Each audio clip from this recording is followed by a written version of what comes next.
Bon, bienvenue, nouvelle édition de Couscous Piri-Piri, le préambule, l'avant-match, whatever. Moi, c'est Sofiane, lui, c'est Nilton. Nous sommes Couscous Piri-Piri. Salut, Hey, Nilton. hey, on fait ça en français aujourd'hui? Là, toutes les langues sont... Tonino! Hey, Tonino, I speak English. Oh, God! Toi, t'es bon en anglais. Moi, je te Je suis brûle. allé à Concordia pour faire l'anglais. Tout Et j'étais sexy. très américanisé dans ma télévision. Quand tu habites au Moyen-Orient, c'est Homer Simpson, Star Trek, avec Captain James T. Kirk. The USS Enterprise. Spock, get me the beam. Uhura, give me a kiss. Donc, j'ai une culture francophone avec tous les Français de France qui connaissent Club Dorothée. Peut-être tu connais ça aussi au Québec. Là. C'est une émission matinale pour les enfants le week-end où vous mettez... Club Dorothée? Ouais, Club Dorothée, ça s'appelait Club Dorothée. Je pense que c'est ça le nom, Club Dorothée. Puis, c'est là où j'ai découvert les Chevaliers du Zodiaque. Tu connais ça, les Chevaliers du Zodiaque? T'as pas 55 ans, Déjà, là. Les ouais, Chevaliers mais du il y a Zodiaque. deux choses. On a deux C'est un trucs. manga, OK, on a quand même... c'est un animé japonais que les Français ont T'as quel âge, mis... Sofiane? Je sais même pas combien. T'as quel âge, Sofiane? On a quoi, 10 ans d'écart à peu près? Non, devine. C'est trop dangereux de deviner l'âge. Ok. Ma première Coupe du Monde était la Coupe du Monde en 1990. Donc, Ouais, mais ça, encore, then again, nous la autres, on première Coupe du avait... Monde où j'étais conscient de ce que je regardais. Ouais. Puis j'avais l'âge pour dire que j'ai tombé en amour avec un joueur qui s'appelait Roberto Baggio. Et l'Italie est devenue une de mes équipes. Ah, ok, j'aime ça. Devine. On connaît mon âge. Quoi? Je suis pourri. Quoi? 40, 43. J'allais dire 42. Ça. On a quasiment le même âge. Ouais, t'es à l'âge de mon frère. Mais en plus, tu sais, nous, au Québec, nos références, ils n'étaient pas les mêmes, là, ce 5 ans d'écart-là. J'écoutais les bonhommes à Radio-Canada, là, puis j'arrêtais. Ouais, mais il n'y avait pas de budget international.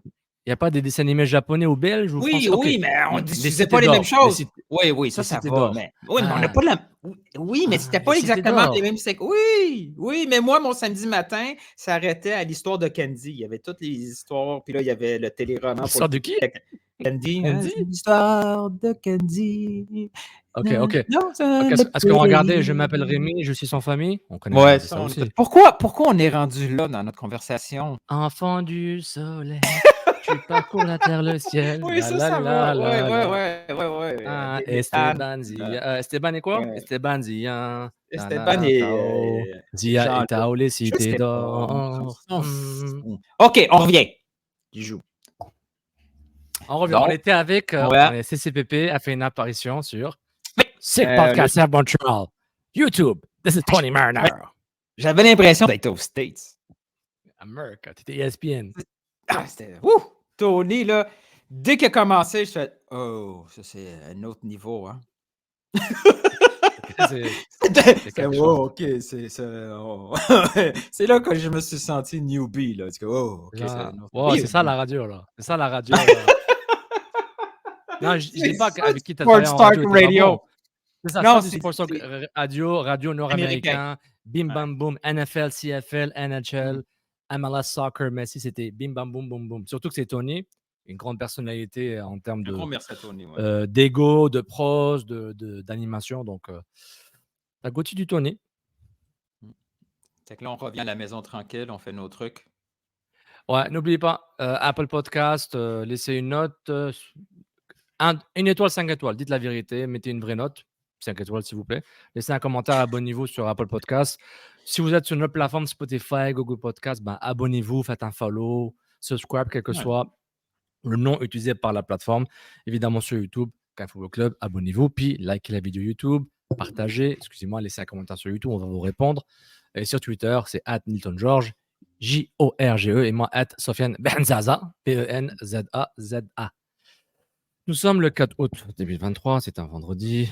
On va parler soccer. On va parler. Mais avant Nilton, j'ai une petite surprise pour toi. Okay. En préambule, d'avoir le jingle. Ou est-ce qu'après le jingle, on y va. Est-ce que tu veux autre chose, quelque chose d'autre pour que quelque chose d'autre par rapport au préambule ou on peut y aller ou... Tu me dis, mon ami. Ah ouais, roule le préambule. Go! Roule le jingle. Ça, c'est le préambule. L'avant-match. Roule le jingle. C'est bon? Je peux le rouler? L'audio, ils ne comprennent pas. Il faut dire oui, là. C'est oui. Let's go avec le jingle.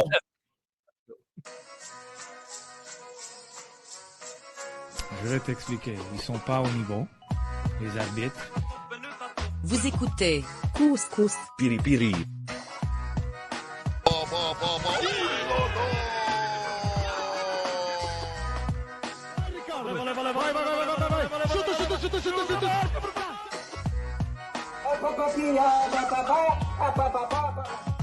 Je pense que je ne me trompe pas, le Real Madrid ne font pas les séries ou le Movo mondial. God never sleeps, man.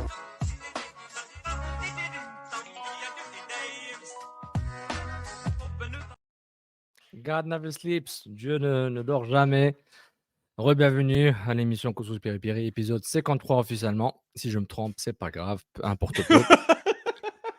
Personne ne va le savoir. La précision, c'est, regarde, la précision extrême, c'est pour les tours de contrôle et les avions des aéroports. Ouais, ça serait cool. C'est un taux de précision 0.0000001 d'erreur. Moi, je suis plus dans le côté gestion des bagages. C'est important. Tu garoches, mais s'il y a des erreurs, c'est pas grave. On va retrouver ta valise. Une précision assez importante, mais pas jusqu'au niveau que j'ai besoin de faire atterrir un avion à l'aéroport de Dorval, qui s'appelle maintenant Pierre-Éliott Trudeau. Des Trudeau, hein, c'est quelque chose. Bon, c'est quoi tu parles, man? Ok, maintenant, je voulais te faire réagir sur quelque chose. Je voulais te faire réagir sur quelque chose. Puis tu me diras ce que tu en penses. Je l'ai vu un petit peu. Tu me diras ce que tu en penses. Puis on va regarder. On va essayer de ne pas trop rire. On y va. Or no? What? So Messi, it's his first game in the MLS. The game, it's tied up. So when it's tied up, it goes to penalty kicks, right? Mm-hmm. And Messi, he comes in and scores the winning penalty kick. He scored the winning penalty kick on in his opening first game? That could just be coincidence, though. It could be. Yeah, he's a legend, too. He is a legend. Je sais pas si c'est du sarcasme ou c'est sérieux. Non, je l'ai vu moi aussi, là.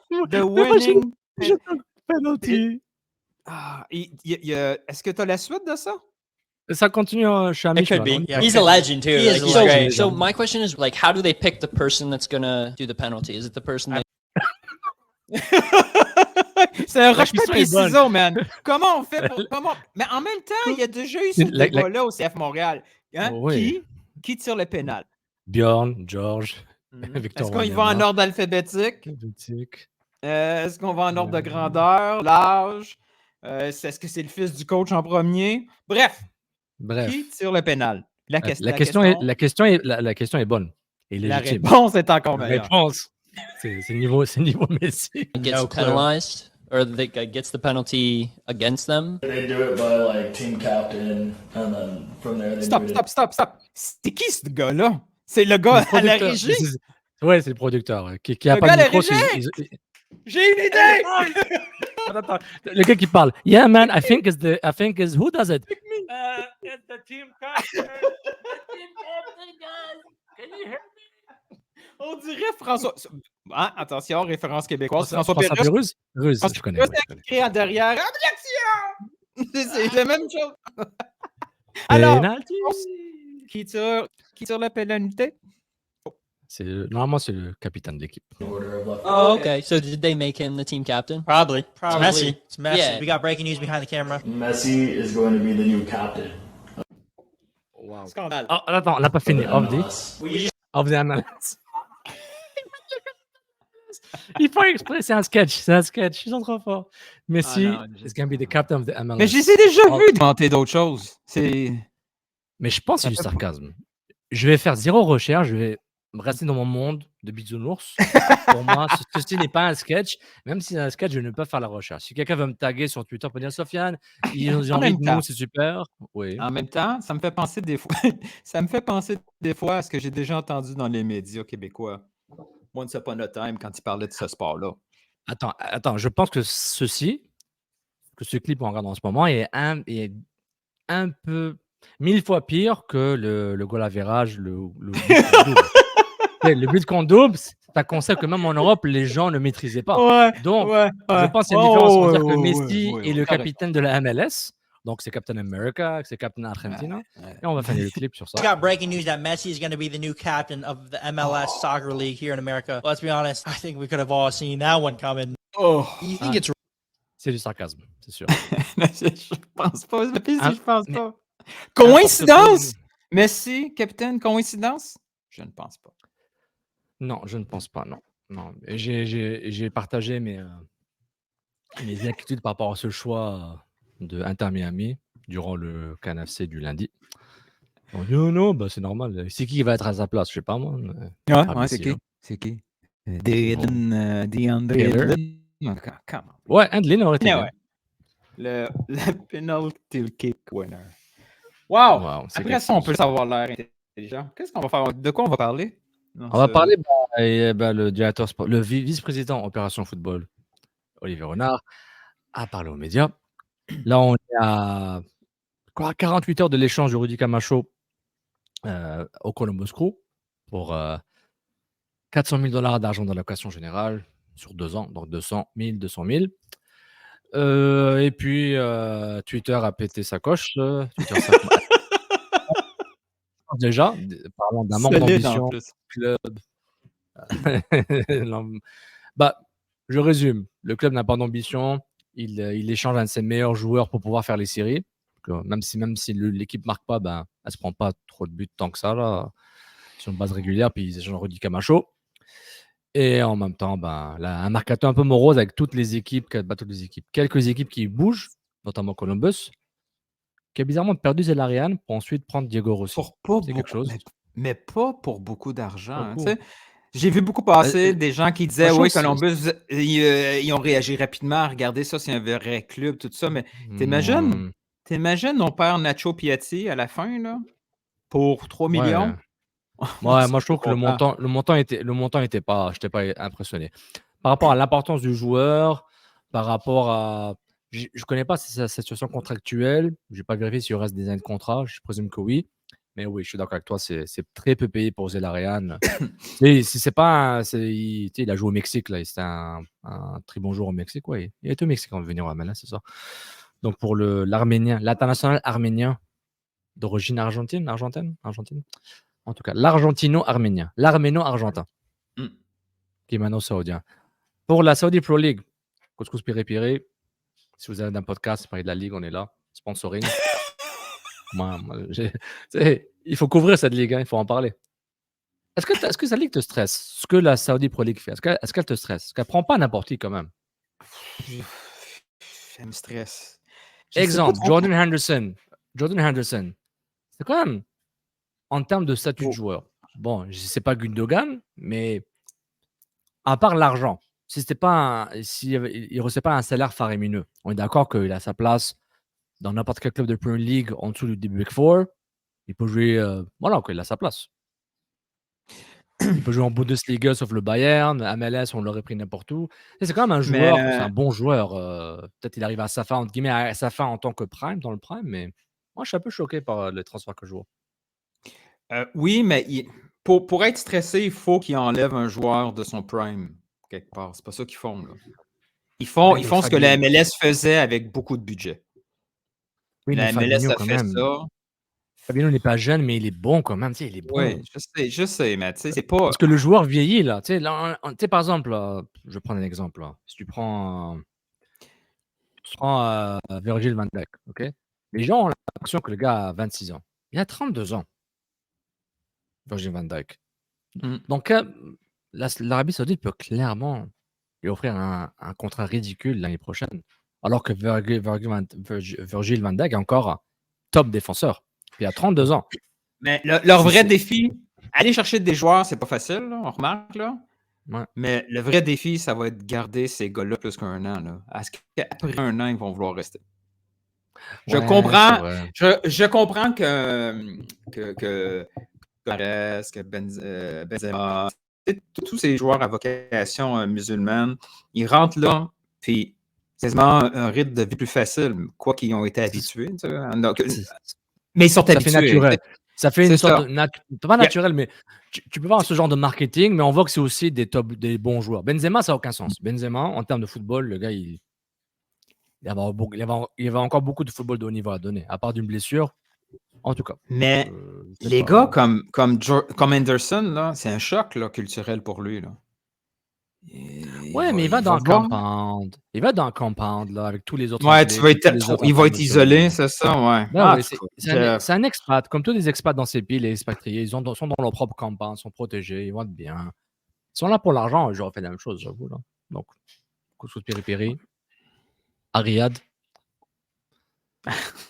c'est loin. c'est loin. C'est très, très loin. Mais bon, regarde, on parlera de l'international quand il ne se passera plus rien avec Montréal, c'est-à-dire jamais. Non, pas longtemps. Là, ce qu'on s'est empêché pour vous de faire, c'est qu'on n'a pas du tout écouté la conférence de presse tellement attendue d'Olivier Renard. Pourquoi? On voulait réagir. Parce qu'on voulait l'écouter ensemble. On a aimé ça, on l'a fait ça une fois. On s'est dit, bon. C'était wow! Je pensais pas que ça allait être si bon que ça. Tu sais, c'est juste un one night qu'on avait essayé. Finalement, on l'essaie.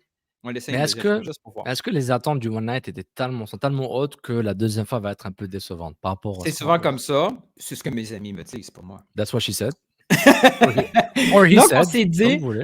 Bon, c'est ça. Fait qu'on s'est dit, attendons de l'écouter ensemble, cette conférence de presse d'Olivier Renard, pour voir si ensemble on réagit et est-ce qu'on apprend quelque chose de nouveau? Est-ce qu'il y a des trucs qui sont mentionnés indirectement? Est-ce qu'il y a des moments où on va partir à rire sans aucune raison? Et surtout, est-ce que Sofiane va faire un commentaire vestimentaire sur Olivier?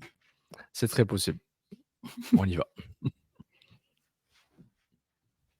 C'est une situation qui s'est créée avec Rudy il y a plusieurs jours. Il était au courant qu'il y avait 2 clubs de MLS qui étaient intéressés par ses services. Donc il nous avait demandé à nous d'avoir l'autorisation de partir de Montréal s'il pouvait, si jamais il se mettait d'accord avec un club. Donc nous, évidemment, on s'est posé les questions. Nous, on lui a donné les 3 choix, en fait. Donc on a respecté, on a dit tu peux rester ici. Nous, on est très contents avec toi jusqu'à la fin de saison et puis on verra qu'est-ce qu'on fait pour la saison ou les saisons prochaines. Mais on lui a aussi laissé le choix de parler avec les 2 clubs et c'est ce qu'il a fait. Et après, il est revenu vers nous pour nous dire que son envie était de partir maintenant pour Columbus et on a essayé de trouver le meilleur accord possible pour le club. Donc je sais qu'au niveau des partisans et de nous, c'est vrai qu'on perd un joueur qui jouait presque tous les matchs dès qu'il était apte à jouer. Après, je suis assez bien placé pour savoir qu'une des premières questions que j'avais reçues quand j'étais arrivé ici il y a 3 ans et demi, je connaissais Rudy du championnat de Belgique parce qu'il était en Belgique avant de venir en MLS. Et Rudy n'était pas forcément aimé quand je suis arrivé ici. Moi, je l'ai défendu et avec Thierry Henry, on a laissé Rudy, on a gardé Rudy. Et je dois dire qu'il a énormément progressé, qu'il a apporté beaucoup de choses au club aussi. Mais voilà, il y a 2 ans aussi, Rudy avait aussi refusé notre proposition de prolongation. Et il n'y avait pas eu non plus, parce que Rudy, au départ du camp de préparation quand on était en Floride, il n'était pas avec nous. Je ne sais pas si vous vous souvenez de ça, mais c'est la réalité. Et il n'y avait pas eu cette situation actuelle où on a perdu Rudy Camacho. Donc c'est la réalité. Et il était bien ici, je pense qu'il était très bien à Montréal. Sofiane. Oui. Ses lunettes de soleil, il commence à avoir beaucoup de démarcations. Là. Tu trouves pas? C'est beaucoup. Là. Mais c'est important de protéger ses yeux par rapport à ça. Oui, mais faudrait qu'il mette un peu de crème autour parce que là, c'est une fois que tu vois ça, tu ne vois plus rien d'autre. Moi, de la crème? Moi, je sais pas. Je mets pas de lunettes. Je mets pas de autour des lunettes de yeux, soleil. Ça m'énerve. C'est parfait. Ça m'énerve. Mais c'est beau. C'est vraiment beaucoup. Là, si j'ai bien compris, au niveau foot, Camacho a informé le club que ces 2 équipes étaient intéressées? Non. C'est ça, le début? Le début, est-ce qu'on le remet ou est-ce que moi j'avais j'ai compris ça au début que. Est-ce que ça va faire péter ton ordi si tu remets ça au début? Je pense pas, non. Regardez, on l'essaye. Après l'enregistrement, on ne sait pas pourquoi, mon internet est lent. Je pense que c'est une Hilton, donc tu entends je bug. Mais toi, attends, Hilton, on va faire un support technique ici. Est-ce que tu entends ton microphone basé ou pas? Parce que moi, j'entends des petits quand tu parles. Tu entends quelque chose? C'est correct. Il a l'air bon, moi je m'entends bien. Parfait. Il faudrait un studio. Moi, on revient. Je veux savoir. Moi, je vous dis, je gère vos bagages. OK? Je sais pas. Laisse faire tes bagages. Essayons. L'autorisation de Bon, c'est pas tellement expliqué. C'est une situation qui s'est créée avec Rudy il y a plusieurs jours. Il était au courant qu'il y avait 2 clubs de MLS qui étaient intéressés par ces. Donc, les directeurs sportifs de Columbus et Toronto ont contacté l'agent de Rudy Camacho ou Camacho lui-même s'il n'a pas d'argent C'est ça qu'il dit. ou un intermédiaire. Donc, il y a un contact. Regarde, je vais t'expliquer une histoire, OK? Je ne sais pas si tu connais le Vas-y. gardien retraité Ben Foster de la Premier League. Tu sais, Oui. il a un gros YouTube channel, etc. Donc, il a parlé comment les transferts marchent, OK? Mhm. En Premier League, mais que c'est probablement la même chose ailleurs. Avant même qu'un club, avant même que Liverpool dit à Southampton est-ce que on veut acheter tel joueur, Oui. ils vont contacter ça c'est logique ce que je dis, mais je le dis. Les Ouais, gens mais les écoutent. c'est- Hein, oui, mais il y a des gens qui c'est sont pour nouveaux un au soccer. transfert. Mais c'est pour un transfert. Oui, Attention. mais dans le contexte MLS, échange, transfert, c'est plus ou moins la même chose. Dès qu'il y a du gamme, pour moi, c'est un transfert. Si c'est un échange entre 2 joueurs à joueurs, c'est un échange style commissaire rec pour je sais pas qui là. Donc voilà. Donc pour moi, dès qu'il y a un transfert d'argent gamme ou TAM ou whatever, Ouais. pour moi, je considère comme un transfert international, un transfert en dehors de la MLS, de soccer, Major League Soccer. Donc ça, il disait, Liverpool va contacter l'agent du joueur, puis l'agent va lui dire, est-ce qu'il est intéressé? Si on parle à son club en ce moment, est-ce qu'il serait intéressé? Oui ou non? Si sinon, on arrête. Mais ils sont pas Maintenant, si obligés de c'est un faire ça. Mais ils sont pas non, ils obligés de sont pas faire ça. obligés. Parce Non, ils sont qu'on pas l'a vu obligés. avec l'histoire de Toronto, là. Le Oui, il peut joueur. faire une offre hostile, le gars Non, voulait rien mais savoir. oui, c'est ça. Il a appris qu'il était échangé. Point final. Oh, Ici, oui. c'est pas le cas. Camacho n'a pas appris. Là, si on comprend bien, Ouais. ça a été initié quelque part entre ces équipes et Camacho et informer Ouais. Montréal est-ce que c'est faisable ou pas. Ouais. Ça, c'est important. Voilà. Ça, toi et moi, on l'avait même supposé un peu. Ouais. On est Mais d'accord que si Montréal est 6e au classement, je pense que la conversation est très différente. Non, mais en même temps, non, mais c'est pas là que je voulais aller. Tu sais, toi et moi, OK, on avait excuse-moi. supposé que cette situation-là pouvait exister, même Oui. un agent qui commence à négocier, il avait le droit pour la saison prochaine.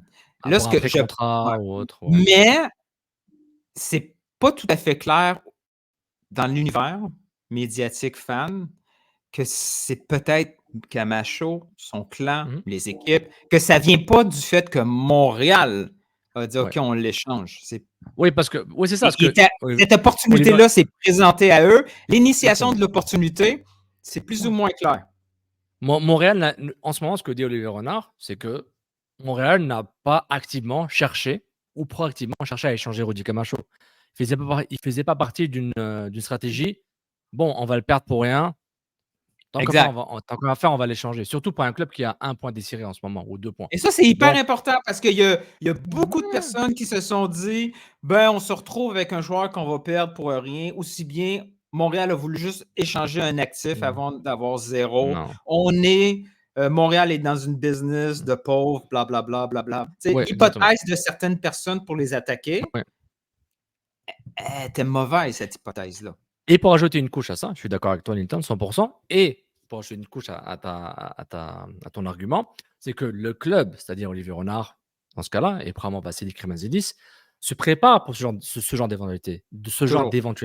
Ils se disent, bon, j'ai 5 défenseurs centraux, j'en ai 3 qui sont bons, 2 qui sont corrects. J'ai des fins de contrat. Camacho, je doute fort que je vais le renouveler. Je doute fort que je vais lui offrir un contrat. Même si je lui offre un contrat, ça va être bien inférieur à ses attentes minimum ou même aux attentes de la Ligue ou de la compétition. Donc, il se dit, je m'attends à perdre probablement Camacho. Excuse-moi, je viens de faire mon microphone. Rudy Camacho, on est d'accord, Rudy Camacho, Kyoto, c'est les 2 joueurs les plus susceptibles à se faire échanger. Bon, Kyoto, il est échangeable avec sa blessure. Camacho, j'ai jamais pensé à lui, j'avoue. Je pensais plus à Kyoto en termes de joueur qui a une grande valeur parce que c'est un joueur offensif. J'avoue qu'on a souvent tendance à sous-estimer les défenseurs ou les joueurs à caractère défensif. Donc, même, il y avait la rumeur Victor Wanyama à New England. Maintenant, j'ai l'impression que c'était un faux compte qui a fait ça. C'est peut-être c'était un des vrais murmures. Mais on était tous étonnés parce que joueur à caractère défensif, ouais, New England veut faire un petit upgrade au milieu de terrain, etc. etc. Oui, je suis d'accord avec toi. On était où là? On était juste courler un petit peu. Donc, je sais qu'il y a des gens qui vont dire c'est du gamme ou c'est du cash. Non, je peux vous dire que Avec la façon de faire dans Et on le remercie pour tout ce qu'il a fait, mais il nous a demandé aussi d'ouvrir les discussions avec les autres clubs.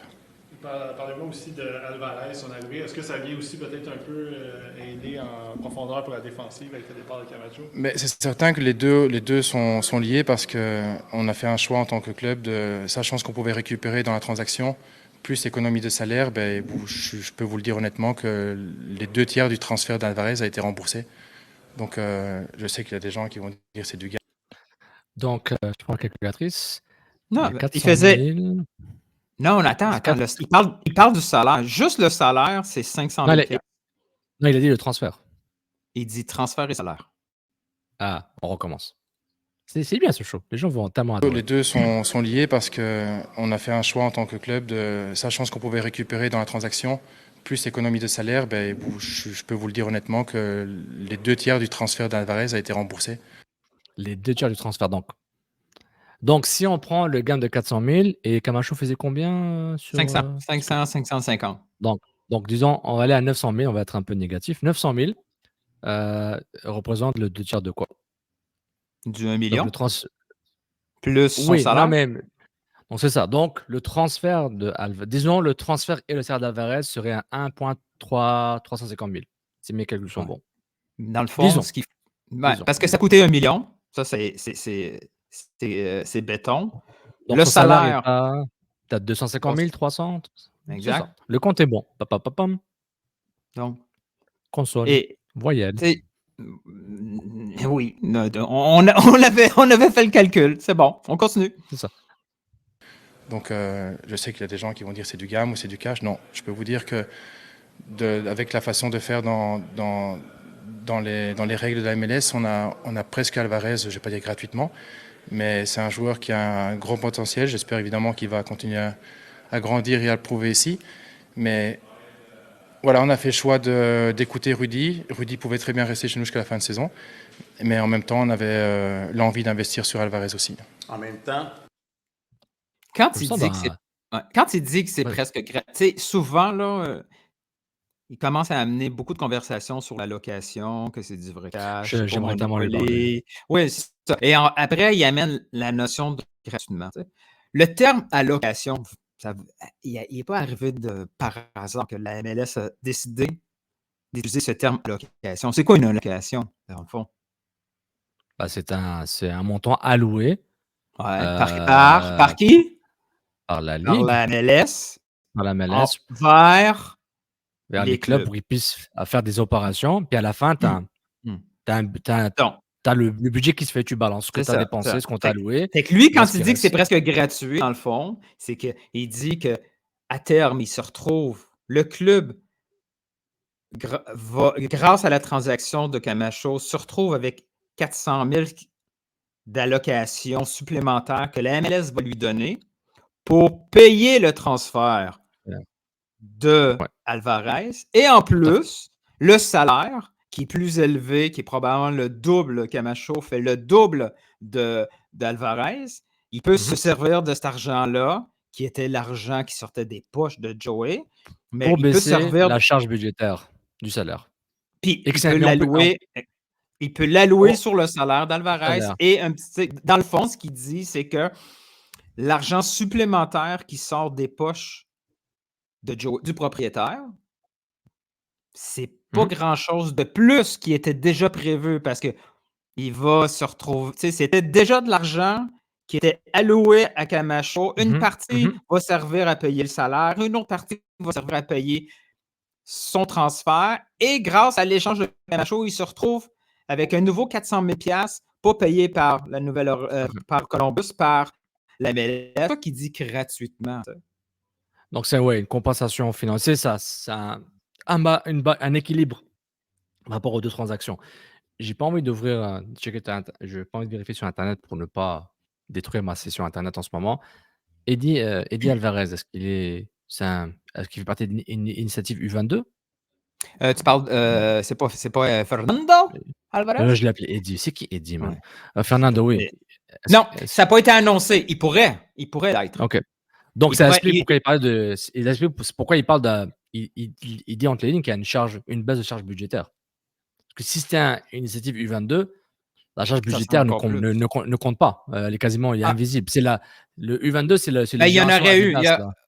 Non, mais il y en a Mais quand même. C'est entre mais moindre. 150 000 et 200 000. Ouais, donc ouais, c'est ça. Donc, mais elle était Et ça moindre, serait je dirais, par intéressant. rapport à Ça serait intéressant de le transformer. Mais là, faute de place, ils ne peuvent pas parce qu'il y a déjà Matko, il y a déjà Torkelson, il y a Sunusi déjà et Sunusi. Sunusi. Et le fait de pouvoir le placer, je ne sais pas s'ils peuvent, après coup, le placer là, parce qu'en plaçant un joueur d'initiative U22, tu élimines la charge du transfert. Là, présentement, Alvarez compte au minimum dans la charge budgétaire un 400 000 parce que c'est 1 million sur 2 ans et demi de contrat garanti, plus son salaire. Mais s'il est placé à la place de Matko, il ne va plus avoir une charge de, disons, 600 ou 700 000. Ouais, Il va avoir une ça charge libère. fixe à 150 000. Et tu as libéré l'espace pour un joueur TAM futur de bonne qualité, etc.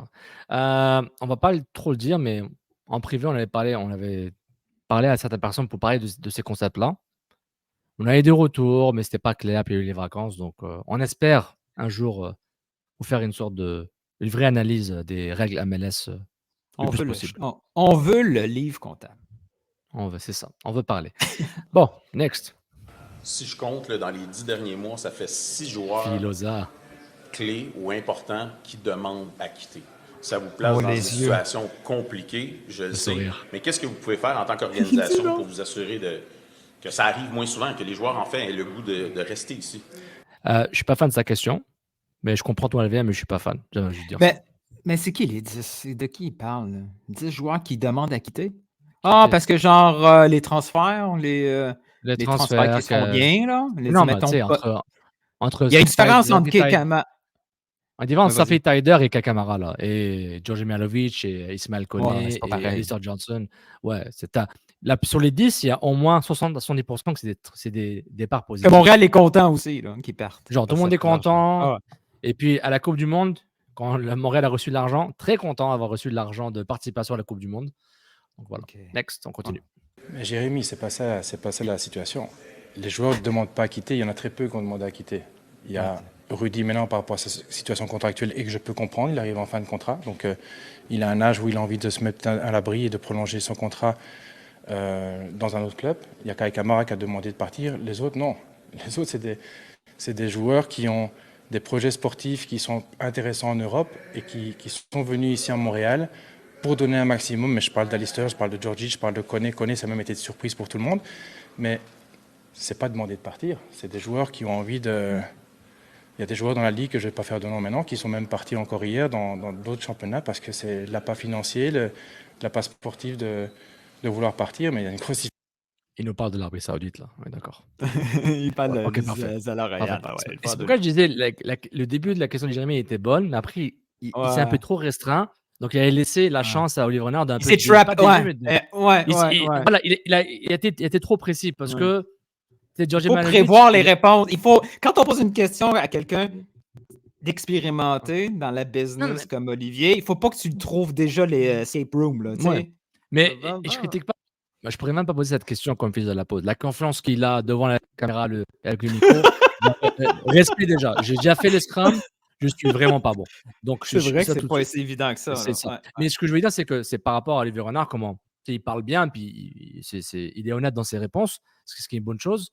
Et pour dire, le fait que je voulais quitter, parce que c'était dans son plan de carrière, d'événement de carrière, dans son PDC, que Ismaël Koné aussi, on le savait. Ces gars-là peuvent revenir. Mihailovic, ça va pas super bien cette saison, il pourrait revenir en forme de prêt. C'est pas une rupture à la Camara. Exactement. En conférence, tous ces joueurs-là que je viens de citer, ils sont en très bon terme avec nous. Hein. C'est pas... À part un ou deux là, mais c'était... Et encore, je crois que même avec Rudy, on s'est très bien quitté parce qu'il a vu qu'on l'a laissé vraiment choisir. Parce que si je voulais, moi, je peux faire le trade sans lui demander, à gauche ou à droite, mais on l'a respecté, on l'a laissé choisir et il pouvait rester. Donc il a fait le choix de partir. Donc je crois qu'il faut faire attention à ce qu'on dit parce que c'est pas des joueurs qui demandent de partir parce qu'ils sont pas bien ici. Mais ça vous tentait pas de le prolonger, de le garder, de lui faire... C'est ce qu'on lui a dit. On n'a jamais dit non. On a dit, on est maintenant en train de calculer un petit peu. Évidemment, on a investi sur d'autres joueurs, sur d'autres jeunes. Et Rudy le savait, donc moi je lui ai dit qu'actuellement on n'était pas comme il y a 2 ans où on lui avait fait une proposition qu'il avait refusée, on attendait un petit peu maintenant, parce qu'on est aussi confiant qu'un joueur comme Corbeau, je crois que tout le monde l'a vu maintenant, qu'il appartient à 100% à Montréal et qui fait d'excellents matchs. Joel Waterman, vous le connaissez. Campbell, Torkelsen, Alvarez qui vient d'arriver. Herrera qui peut jouer aussi dans la défense centrale. Non, il peut pas. On est assez paré pour pouvoir... Arrête. On était... Venant d'un gars qui n'a jamais connu de sa vie, moi, non, arrête. Aaron, puis les gens qui comprennent, qui voient les sketchs américains, et Aaron ne peut pas jouer défense centrale. Il peut, mais il va arrêter. J'ai une question pour toi, Sam. Mettons au lieu d'être un footage comme ça, il est dans notre émission, il dit Herrera. Est-ce que tu le coupes pour dire non, il peut pas? Est-ce que ça sort naturellement? J'aurais franchi des sourcils et fait Olivier, je suis désolé, j'ai pas une licence A. Losada, c'est un excellent coach, Wilfried Nancy aussi, etc. Mais Herrera peut jouer défense centrale. Il a une capacité défensive intéressante. Mais c'est pas son point fort. Son point fort, c'est d'être latéral. Piston. Oh là là. Le pire, l'émission va durer 1h30 même. Le pire, Sofiane, c'est on n'est pas dans un contexte d'émission. Il dit ça, tu dis on peut pas. Ça serait tellement comme freestyle et drôle. Peut-être qu'on a juste vu les mauvais côtés d'Herrera dans les 3-4 matchs. Non. Oui. Mais en même temps. Non, mais on a vu les mauvais côtés parce que le club était en bourgeonnement. Le club, l'équipe s'est reconstruite. Donc tu mets un joueur qui connaît pas ni Miller ni Joel Waterman et tu le mets à droite. Mais en même temps, on s'en fout. Voilà. Herrera, ça ne faisait pas partie de la... Tout le reste, c'était bon. Herrera, c'est quand il est allé trop loin. C'est ça. Je suis désolé. Désolé, Lucindo. Voilà. Bon, allez. Dire à Rudy merci pour ce que tu as fait et bonne chance.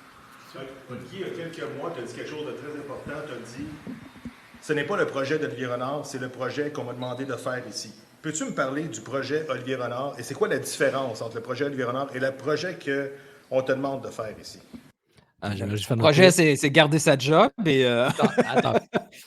Attends, est-ce qu'on peut respecter le pressing? Côté gauche, Filosa. Côté droite, Di Falco. Ah, j'avais pas remarqué. Je pense que c'est Gavino. Jérémy, oui. Il faudrait qu'on essaye ça, nous aussi. Est-ce qu'on peut respecter le positionnement? Oui, c'est bon. Là, là au milieu, reste pour ces gars-là. Ils vont battre. Attends, je vais faire comme Patrice Benet avec Reg. Tu peux remettre la slide? Donc, tu vois, dans l'axe, Olivier Renard est bloqué. Il sait l'axe, il ne peut pas. Il a le ballon, qu'est-ce qu'il fait? Les côtés. Sur les côtés, tu as Jérémy, Filosa et Gavin Di Falco. Là, il faut qu'il fasse un choix. Centre à gauche, ça ne marche pas. Centre à droite.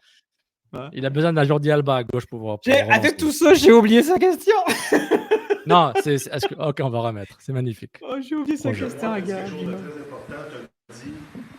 Ce n'est pas le projet d'Olivier Renard, c'est le projet qu'on m'a demandé de faire ici. Peux-tu me parler du projet Olivier Renard et c'est quoi la différence entre le projet Olivier Renard et le projet qu'on te demande de faire ici? Le projet, au fait, qu'on m'a demandé de faire, c'est ce que j'ai fait en Belgique. C'est d'aller chercher des joueurs peu connus, avec des qualités. Et je crois que c'est ce qu'on a fait mes 2 premières années, malgré le Covid, d'essayer de reconstruire une équipe compétitive. Ça a pris du temps. Même la première année de Will, on n'a pas fait les séries. Je ne sais pas si les gens se souviennent, et on était avec Georgie, on était avec tous des joueurs importants. On avait raté les séries parce que ça prend du temps. C'est le club, c'est vrai qu'on a de plus en plus de jeunes. Avant, l'âge moyen était peut-être presque 30 ans. Ici, maintenant, c'est 23, 24, voire même plus jeunes. Donc, il faut laisser le temps au temps. Les jeunes, on a fait quelques très bons matchs cette année-ci aussi. Je crois que les partisans, et je remercie les partisans aussi de venir toujours nombreux au stade, ils ont vu plusieurs bons matchs au stade Saputo. Sur la route, c'est beaucoup plus difficile. Mais le projet, c'est ça. C'est de...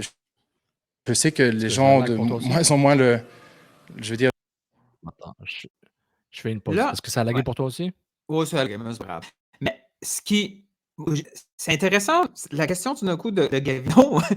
Je fais un lien avec ce que j'ai vu ce matin ou hier, peu importe. On voyait Nick DeSantis qui parlait de l'arrivée de Nacho Piatti. La différence, on a beaucoup attaqué Nick DeSantis, mais beaucoup attaqué. La différence, c'est que Nick DeSantis, il essayait quand même de dire « Fuck ton projet, je vais essayer, tu sais, il essayait de convaincre. Et il a réussi, à quelques reprises, à défaire le projet du proprio. Je ne sais pas s'il essaie, Olivier, mais à première vue, il ne réussit pas tant que ça à défaire des projets. Est-ce que Olivier Renard se retrouve avec une situation à la Nacho Piatti, il va être capable de convaincre que, OK, oui, je comprends le projet, mais ça, il faut le faire. C'est peut-être ça une sous-question, tu sais. Pour l'instant, il prouve que non. Mais c'est peut-être la sous-question sur la question de Gavino pour dire, en fait, c'est ça qu'il pose, sans utiliser ces mots, pour dire, parce que tu as le projet du propriétaire, quel qu'il soit, n'a jamais été dit publiquement par le propriétaire, depuis le fameux Copa MLS. Mais en même temps, ça a été assez clair par le président, puis c'est de toute façon Gervais qui doit annoncer ce projet-là. Puis ça a été exactement. Donc c'est quoi le projet de base d'un club comme CF Montréal? Gagner des matchs, vendre des billets, faire les séries. Et ça, c'est les piliers obligatoires. Mais le pilier le plus important, rentable, puis être bon sur le terrain. Et être entertainment, de donner de la joie aux partisans et aux auditeurs. Donc, mais le quatrième pilier qui est plus important, c'est quelle est ta stratégie d'affaires dans le foot business. Tu vois LAFC, tu vois CF Montréal, c'est deux stratégies différentes, deux méthodologies, deux visions différentes. Donc, LAFC peuvent prendre des bons joueurs et les payer cher et faire un profit ou ne pas trop perdre d'argent sur les transferts. Diego Rossi a été transféré en Turquie. Maintenant, est-ce qu'ils ont fait de l'argent ou pas? Les chiffres, les vrais chiffres, on ne le saura peut-être jamais, on ne le connaîtra peut-être jamais, mais depuis que Renard est là et Gervais, ils ont dit clairement, c'est les jeunes, c'est la revente. Comme on avait dit au podcast de Tony, tous les clubs font de la revente. Le Paris Saint-Germain aurait pu faire de la revente 15 fois sur Kylian Mbappé et faire un profit énormissime sur lui. Ça, c'est clair. Tu as le Benfica qui vise la Europa League. Mais ce qu'on a de la misère à accepter, c'est que la MLS est en train de devenir comme n'importe quelle ligue, c'est-à-dire, il y a des clubs qui ne peuvent pas aspirer à un championnat. Même qu'en MLS, c'est plus facile. C'est parce qu'il y a vraiment des forces qui font en sorte que tout peut arriver, OK? Mais il y a des clubs partout dans le monde qui ne gagneront jamais de championnat. 80% des clubs en débutant. Non, mais là, présentement, peut-être plus haut, ils commencent la saison en se disant, moi, je ne suis pas ici pour gagner des trophées. Cette phrase-là a tué Olivier Renard pour certaines personnes. Parce que mais c'est la vérité. Mais c'est la vérité. Mais la MLS, elle, en plus, après, je te laisse parler. La MLS, en plus, elle s'organise pour que le format de série, ça donne. On a une chance en Amérique du Nord, c'est que les séries deviennent plus importantes aux yeux qu'un championnat tout court. Montréal a gagné, ils ont atteint un niveau spectaculaire l'année passée. Plus jamais ils vont être capables d'arriver à ce niveau-là. Il faut la tempête parfaite. Mais même sans ça, on a une chance d'obtenir le trophée le plus important qui est celui gagné en play-off. Oui. Mais c'est une évidence. Il faut qu'on l'accepte. C'est pas être loser d'accepter ça. C'est accepter l'univers de ce sport-là. Et je suis tout à fait d'accord. Et puis, dans ses ambitions de trophée, il sait que le championnat canadien est un trophée qui doit être pris au sérieux. Il n'y a pas tant de club de ça. Puis ils sont en finale, c'est déjà bien. La Leagues Cup, ça vient d'arriver, donc on ne sait pas trop quelle sera la tendance sur 2-3 ans. La Coupe MLS, on verra le format. Déjà qu'il y a une équipe de plus par rapport à l'an dernier. Je sais pas, maintenant c'est 9 de chaque côté, avant que c'était 8. Ouais, il y a un playing là. Et tu as le playing, et ensuite on va voir le format. Est-ce que ça les fameux formats avec des groupes, avec des. C'est pas officiel le format des séries. Oui, je pense que oui. Ah oui, c'est vrai. Oui, ils n'ont pas fait les groupes là, comme les X-Cup. Excuse-moi. Ouais, je confonds avec les X-Cup. Je pensais qu'ils avaient fait un format de groupe. Donc c'est ça. Bon, on est déjà à 44 minutes là. On accélère. Voilà.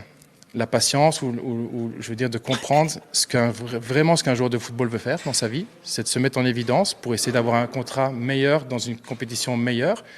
Et nous, comme club, on était fiers de ce qui s'est passé il y a 2 ans et l'année dernière. Parce que quand on a 6 joueurs à nous qui vont à la Coupe du Monde, plusieurs joueurs qui ont beaucoup d'intérêt de grands clubs européens, moi, c'est une fierté de voir. Et quand maintenant je vois des Jonathan Sirois, des Saliba, des Julien-Anthony Vissin qui rentrent et qui apportent beaucoup de choses, même les 2 matchs ici de la Leagues Cup, pour moi, on a fait 2 bonnes prestations. Les supporters qui étaient dans le stade ont vu un très bon match contre Pumas. Ils ont même aussi un bon match contre DC. Malheureusement, on a été incapable de finaliser les occasions. Mais avec un peu de réussite, on avait 6 sur 6. Ça devrait être ça, le projet dans ce. Le projet d'Olivier, là, ça devrait être juste se trouver quelqu'un qui marque des buts. Là. C'est ça son projet. Je dis plusieurs fois, s'il prend un attaquant buteur de bon niveau, ça monte toute l'équipe de niveau. Imagine Kai Kamara motivé, l'équipe ne monte pas de niveau comme a dit Gorossi à Columbus, mais ça aide le niveau à monter, le rythme, les occasions. C'est ça le truc. Et puis c'est facile à dire, ça peut donner l'impression que c'est un argument facile, là, mais tu sais, l'argent qu'on a mal dépensé qui reste sur le banc, ça te permet d'avoir un vrai buteur. C'est pas le cash qui empêche d'être compétitif et d'aspirer à quelque chose dans des conditions parfaites à un trophée. C'est l'argent mal investi. C'est de l'allocation. Il sait lui-même. Puis il sait lui-même, il sait qu'il s'est trompé. Il est chanceux que localement et en MLS, il a surperformé dans l'acquisition des joueurs. Et au niveau international, on se retrouve dans une sous-performance avec beaucoup d'argent alloué aux mauvaises places. Il sait, ça va être ça. C'est lui son projet, c'est ça. Et c'est comme ça à tous les clubs. Tu vois, d'autres clubs là que va voir Kansas City, combien de joueurs qui ont été très bien payés en termes de joueurs TAM qu'on ne connaît même pas. On ne peut même pas les nommer. Alors, je ne suis pas là pour protéger les clubs. Je dis juste que Montréal n'est pas unique. Hein. C'est ça le truc. Je comprends qu'un fan va parler de son club comme étant le seul club qui peut gagner une coupe à MLS, le seul club qui fait ça. Je ne dis pas qu'on pense ça vraiment, mais il y a pas une psychose, une certaine obsession de penser que ton club est unique. Ton club n'est pas le seul qui est détaché par les arbitres, par Dan Garber, par etc. C'est tout le monde. Tout le monde est dans le même bateau. Tournoi-là, avec qui? Regardez bien qui était sur le terrain à la fin du match. C'était Saliba qui était en 2004, il y avait Vissin en 2003, Sunusi 2002, Opoku et Duke 2001, Sirois 2001 aussi. Donc c'est tous des joueurs qui sont à peine plus que 20 ans, voire même plus jeunes. Et c'est ça le projet. Mais avec ces jeunes-là, est-ce que c'est exemple, la première année, on va en arracher, la deuxième va avoir une progression et la troisième année, on va se battre pour un championnat? Comment tu vois ça? Je sais que c'est difficile à prévoir ça. Non, mais là, c'est pas linéaire. C'est pas linéaire. Parce que nous, on a la mentalité. Là, je la comprends la question. Dans tous les sports, là, on tank, on construit une équipe, puis là, rendu à l'année 3, 4. Non, parce que à chaque mercato, tu peux te faire dépouiller. Oui, je suis là. Et le coach s'en va. Regarde, c'est le modèle. C'est pas fermé. Exact. C'est le modèle NHL. Tu prends Jonathan Toews, Patrick Kane, tu as la Coupe Stanley quelques années plus tard. Ça marche pas comme ça. Parce que les Oilers, ils sont numéro 1 pendant, je sais pas comment, 10 ans. Ils n'étaient même pas proches de faire la série pendant 10 ans, je pense. Avant qu'il y ait Connor McDavid. En tout cas. C'est à prévoir parce que tu ne sais jamais l'éclosion d'un joueur. Je l'ai répété tout à l'heure avec Ismaël Koné. Ça a été beaucoup plus vite que prévu dans son évolution. J'ai trouvé. J'ai enfin compris.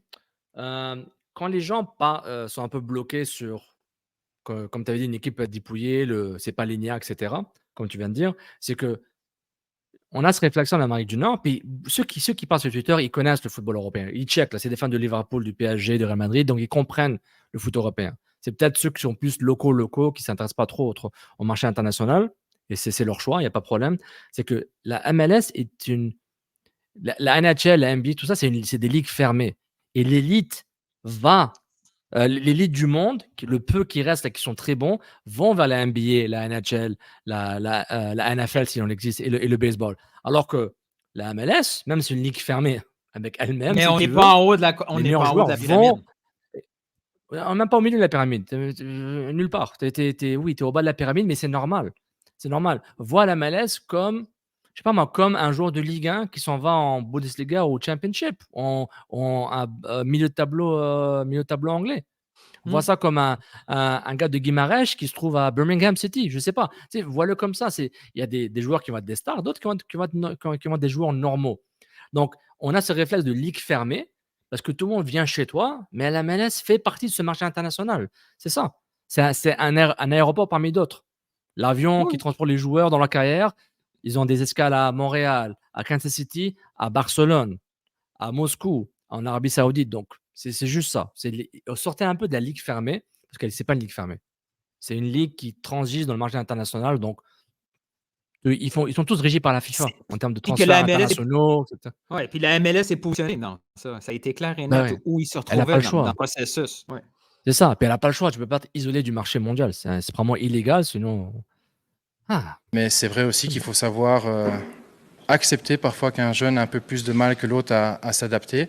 Et nous, comme club, on doit être patient sur les investissements qui ont été faits. On a investi beaucoup d'argent, surtout des joueurs qui ont 20 ans. Opoku et Doug sont 2 joueurs qu'on a vraiment voulu faire depuis le début de la saison. Ça a pris un peu de temps avec les 2 clubs parce qu'ils ne voulaient pas laisser partir les joueurs. Mais c'est 2 joueurs qu'on a investi du temps aussi parce qu'on a été patient, parce qu'on les voulait absolument. Et je crois que tout le monde a déjà vu ce qu'un joueur comme Opoku peut nous aider devant. Maintenant, c'est vrai que nous, avec l'équipe que nous avons, quand tu as pour plusieurs mois un joueur comme Romelu Kyoto qui est blessé, Lapalainen ou Sam Piet, c'est vrai que ça nous fait du mal parce que nous, avec la réalité financière de nos investissements et de qu'est-ce que je peux me permettre de faire, quand tu as des joueurs, 2-3 joueurs titulaires qui sont out, c'est sûr qu'au niveau qualité sur le terrain et de personnalité, ça, on le voit. Justement, vous étiez avant le mercato dans les 3 équipes les plus jeunes de la MLS. Là, je n'ai pas fait le calcul depuis, mais sentez-vous que les jeunes sont assez bien épaulés par un assez grand nombre de vétérans? Est-ce que vous croyez qu'il y en a suffisamment dans le club à ce moment-ci? Oui et non. C'est vrai que maintenant, avec Rudy qui est parti, c'est un vétéran en plus, mais la personnalité, j'ai déjà dit quand je suis arrivé, c'est pas forcément avec l'âge. Je vais de nouveau reparler d'Ismaël. Ismaël avait une personnalité à revendre. Il y en a plusieurs sur le terrain aussi qui sont contents d'être ensemble sur le terrain parce qu'ils sont jeunes. Il y a Victor Wanyama qui est encore là. Il y a Rommel qui est OK, maintenant il va rentrer. Début de semaine, il devrait rentrer ici. Mais Joel Waterman aussi. Donc il y a certains joueurs. James est un ancien du club aussi. On a assez de leadership pour pouvoir, Sam Piet évidemment. On continue sur ça ou ça t'intéresse? Tu veux commenter? Si on ne commente pas, on passe à une prochaine question. Prochaine question. Pour voir 50-200. Je ne peux jamais cacher. Bon, en ce moment, tu disais que l'objectif au début de la saison, c'était de participer aux séries avec l'arrivée d'Alvarez, avec l'arrivée d'Opoku. As-tu l'impression que tu en as fait suffisamment pour donner à ton entraîneur une équipe qui peut aller en série? Bon, déjà, il y a une autre question à se poser, c'est donner assez à l'entraîneur. Moi, j'ai un budget à respecter. C'est aussi simple que ça. Quand je sais qu'on me pose la question, est-ce que devant, il manque quelqu'un? Oui. C'est pas mal ça. Attends, mais là, lui, il vient faire... Il dit, si on fait pas les séries, c'est parce que ton budget n'était pas assez bon. C'est ça qu'il vient de dire. Il va se donner... Ouais. Lui il est déjà prêt à demander plus d'argent au proprio. Au président. Au board. Ouais, au board. Il est en train de dire que si on ne fait pas les séries, moi et mon coach, on se met ensemble et on dit, tu veux faire les séries, il faut que ça coûte ça. Il faut que ça coûte ça, ouais. Et c'est intéressant. Ce que quand j'avais prédit un peu la saison, en début de saison, c'est que j'avais sous-estimé la capacité de cet effectif de vraiment mieux jouer, de 1, et j'ai surestimé la capacité des clubs de bien recruter. Parce que la compétition a beaucoup recruté, mais j'ai réalisé que c'est pas très bon. Entre Charlotte et tout ça, c'est pas trop fort. C'est pas trop fort, donc je me dis, mais là, peut-être avec les mois, les clubs s'améliorent, puis peut-être le gap entre le CF Montréal et ces autres clubs-là commence à augmenter. On verra. Mais c'est quoi le budget de Montréal? C'est combien le budget de Montréal? Puis le budget, c'est pas juste le salaire, là. Non, moi je trouve que le salaire est moins important que le montant de transfert. Parce que mais Montréal dépense quoi, à peu près? 15 millions, peut-être? Avec mon Internet, je ne vais pas toucher, Newton. Je peux pas. Je bouge pas, là, ma fenêtre, là. J'ai un projet pour la fin de semaine, s'il pleut. Ah, mon Dieu. Bon, c'est certain. Mais après, on n'est pas financièrement. Moi, je peux pas faire des miracles à chercher un DP si j'ai pas l'enveloppe budgétaire de pouvoir le faire. Donc moi, je fais la meilleure équipe possible avec ce que j'ai. J'ai déjà dit plusieurs fois. Et c'est pas une critique du tout par rapport à ma direction au-dessus de moi. C'est vraiment la réalité. Et je suis content des joueurs que nous avons. Après, est-ce qu'on peut faire mieux? Bien sûr que oui. Est-ce qu'il y a des joueurs qui doivent faire mieux? Il y en a certains qui gagnent de l'argent qui font pas assez et ils le savent. Mais après, c'est à nous à... Ahmed Hamdi, Fatko Milivojevic. Il les a rencontrés? C'est très possible. Mon Dieu. À faire les bons mouvements quand on va devoir les faire, mais je garde confiance T'as entendu? À faire des beaux mouvements quand on aura le temps de le faire. Ouais, ça annonce. Attends, on le remet encore une fois. Les gens qui font pas assez, et ils le savent. Après, c'est à nous à faire les bons mouvements quand on va devoir les faire, mais je garde confiance aux joueurs. On est à un point des séries, après une année exceptionnelle l'année dernière. Je crois que tout a été construit comme ça. On a laissé le temps au temps, on a battu énormément de records, même Sanissi avec les 6 victoires d'affilée sans encaisser de but, c'est un record égalé de nouveau pour nous. Mais oui, l'équipe est jeune et il faut savoir être patient. Maintenant, est-ce que là, on est 6 mois? Ça c'est un moment important. Maintenant. C'est une réponse à une question qui n'a pas été posée. Ouais. Oui, là, quand il fait OK, maintenant, vu que ça fait 3-4 questions que vous me posez et que vous n'allez pas là, moi y aller là. Mais ils viennent d'annoncer que Kyoto, que Hamdi, tout ça, c'est bye-bye, là. Ouais. Mais je vous l'ai dit pour Kyoto, il revient pas là. Il revient peut-être pour s'entraîner, mais c'est fini. Ben, il revient chercher, dire bonjour au staff. Bonjour à ses connaissances. Et après, il retourne à la maison. Ça, c'est un moment. Attends, je vais t'expliquer. Ça, c'est un moment. Attends, je vais t'expliquer. Et ça, si tu avais encore le fichier. Ouais, ça commence à faire partie du folklore. Du folklore du jingle, CPP. Maintenant. Moi, après une superbe année, tout est à jeter. Ça, je laisse les gens dire si vous voulez. Moi, je sais très bien où on va. Et personne n'a rien dit. Qu'est-ce qu'il a dit? J'ai pas trop compris. On va réessayer. L'équipe est jeune et il faut savoir être patient. Maintenant, est-ce que là, on est 6 mois après une superbe année, tout est à jeter. Ça, je laisse les gens dire si vous voulez. Moi, je sais très bien où on va. Et après, c'est sûr que la responsabilité superbe année, sur le terrain, c'est ça. Après une superbe année, l'an dernier. Une superbe année. Magnifique, incroyable, superbe. Non, j'avais pas compris. Après une superbe année, tout est à jeter, c'est ça. N'est-ce pas? À faire le maximum pour prendre des points. Bon, ici, le Québec, ici. Le Québec. Un an en plus. Mais pour faire les peuvent encore être signés, vous regardez plus ou moins ça, c'est pas mal plus vers l'an prochain? Bon, déjà, moi, je parle de l'an prochain parce qu'on m'a posé une question pour l'an prochain. Moi, il faut d'abord terminer cette saison-ci et faire les séries, de faire bonne figure. On a malheureusement perdu la finale du championnat canadien, ça veut dire qu'on a quand même été jusqu'à la finale. Mais pour le reste, nous, l'année prochaine, on va essayer de faire comme cette année-ci, de construire une équipe. L'important, c'est les jeunes qui sont arrivés cette année-ci auront un an en plus, comme la première année de Will. Ils auront un an en plus, et puis tout d'un coup, ça a été la sauce a bien pris et tout a été, je veux dire, beaucoup de gens ont été surpris de comment on a joué, mais c'est. Ils cherchaient, la sauce a bien mariné, donc mais j'avoue, c'est un bon point. C'est que il y a quand même, comme c'est le jeu l'an 1 du projet sous l'Osada, parce qu'il y a un acquis des 2 dernières années ou 3 dernières années, mais il y a quand même un taux de roulement tellement énorme en termes de talent que puis ça serait surprenant qu'on perde un jeune. On ne risque pas de perdre de jeunes dans les 12 prochains mois. Mais là, l'année prochaine va être beaucoup plus importante par rapport à l'évolution de ces jeunes-là. Tu sais, les Saliba, Sirois, il est tellement haut que c'est quoi la prochaine étape? On va voir. J'ai pas le temps de réfléchir comment un gardien peut évoluer, mais il y a des joueurs jeunes. C'est comment tu peux faire le minimum comme l'an dernier et en plus t'améliorer pour être un top player, en guillemets. Comme Douk peut encore être plus tranchant, exact. Douk, ça va être vraiment l'année prochaine, je pense que s'il explose, maintenant ou jamais, quoi. C'est maintenant ou jamais, j'ai ce feeling-là. On continue. C'est ce que j'espère qu'aussi cette fin de saison. Et je veux dire honnêtement, les 2 derniers matchs que j'ai vus en League Cup, la façon dont on jouait, c'était déjà un football plus attrayant, avec beaucoup de jeunes sur le terrain. C'est ce que je vais voir jusqu'à la fin de saison. Donc le football d'avant n'était pas attrayant. C'est-à-dire que le football d'avant n'était pas attrayant. C'est pas la première fois qu'il en parle par rapport au type de football. Tu sais, il avait dit. C'est quoi la grosse différence qu'il y a eu? Ça va plus vite au milieu? L'engouement. C'est Samuel Piette, tu parles? Sam Piette? Moi, c'est. Attends, l'impression qu'il. Tu peux répéter ta question? C'est quoi la grosse différence qu'il y a eu par rapport aux autres matchs et ces 2 matchs-là de la League Cup? La grosse différence, c'est que l'animation au milieu avec Saliba était plus rapide.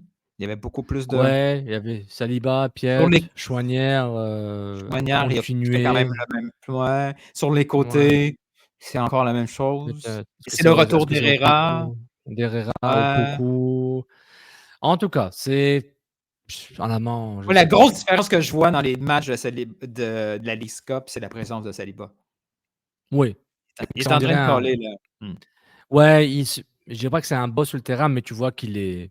Et on lui donne beaucoup de responsabilités, puis il dit OK, je vais les prendre. Puis, je pense qu'il faut commencer à prendre des photos d'archives de Victor. Ouais. Je sais pas. Bah ouais. On continue. On verra plus ça plus tard. On continue. Ça, c'est pour la fin de la saison. C'est ça. Ah oui, question. Montréal peut encore signer des agents sans contrat, des joueurs sans contrat entre maintenant et le début septembre, 15 septembre. Et j'ai pas cherché, je me suis toujours demandé si cette période de transfert-là était applicable pour des mouvements à l'intérieur du pays. Est-ce qu'ils peuvent aller chercher, vu qu'il n'y a pas besoin de certificat international, est-ce qu'ils peuvent, ça n'arrivera pas, là. Faire des échanges. Est-ce qu'ils peuvent, est-ce qu'ils peuvent aller chercher quelqu'un en CPL? Ouais. USL? Mais pour faire quoi? Mais admettons qu'on veut chercher un joueur. C'est faisable. Moi, je te parle de Real Madrid, Barcelone. Là, il me parle de Halifax. C'est le projet, man. T'as pas écouté l'intro au début, le projet. Parce qu'on n'a pas la chance de parler à Joey, là, mais je me souviens, il y a quelques années, quand Giovinco est arrivé ici, puis il avait signé pour 5 millions, puis Joey trouvait que c'était énorme et que ça nuisait à la Ligue. Quand il voit un gars comme Messi arriver à 50 millions, sentez-vous qu'il craint pour l'avenir immédiat de ne pas être capable de compétitionner ou de ne pas vouloir rivaliser avec ces équipes-là qui vont décider de dépenser? Y a-t-il une ambition de gagner? Non, moi je pense que c'est deux choses différentes quand tu as un joueur. Attends. La dernière phrase était un peu. Aller, là. Elle était un peu hors sujet par rapport au début. Au début, il le menait là-bas et puis boum. Il y a vraiment Philo a fait bon, fuck it, j'y vais. Non, parce que c'est dur de dire est-ce que tu as l'impression de gagner par rapport à Miami qui prend genre Busquets, Messi, Alba, peut-être Iniesta, déjà là, il va faire de l'argent. Tous les propriétaires vont faire de l'argent avec Messi. Donc ça, c'est une chose. Ouais, c'est bon. En tout cas, Philosa toujours avec les questions. Ah ouais, yeah. Intenses. Mon best, c'est mon best. J'aime ça. He's the best. Des joueurs comme Messi ou d'autres joueurs importants qui signent dans la Ligue, je crois que c'est une bonne chose pour tout le monde. La valeur de la Ligue, la qualité de la Ligue augmente. Maintenant, par rapport à nous, c'est sûr et certain que ce sont des équipes qui sont renforcées à une manière fulgurante par rapport à nous. Mais ça, il y a une réalité qui se fait. Mais je répète, chacun vit dans son monde. Et moi, je me dois pour répondre aussi à ta question, je sais que j'ai fait une phrase en début de saison qui a choqué les gens en disant que le premier but n'est pas de gagner la coupe, mais c'est de gagner tous les matchs. Moi, je veux être humble. Si un club comme CF Montréal dit au tout début de la saison, c'est gagner la coupe, moi, je trouve que je ne suis pas honnête vis-à-vis des partisans. Par contre, je veux gagner tous les matchs. Et si tu arrives à gagner tous les matchs, tu vas gagner la coupe. Mais à la base, il faut quand même être humble. On sait d'où on vient. On sait, vous avez vu comme moi la masse salariale. Et il faut être réel. Qu'est-ce qui se passe? On continue. Non, moi, j'aime ce que je dis. Mais je réalisais par rapport à ce que tu dis. J'aime ce que je dis. Non, pardon. J'aime ce qu'il dit. Excusez-moi, je ne sais pas ce que j'ai aujourd'hui, là, mais j'aime beaucoup la réponse d'Olivier Renard. Ça m'a fait réagir par rapport à des tweetos que j'ai vus qui vont vous dire qu'ils étaient un peu trop intenses. Je dis, on verra. Qui lui montre les tweetos? Il reçoit un rapport? Il y a quelqu'un qui dans le club, il fait des photos, il fait du PowerPoint les best-of de la journée?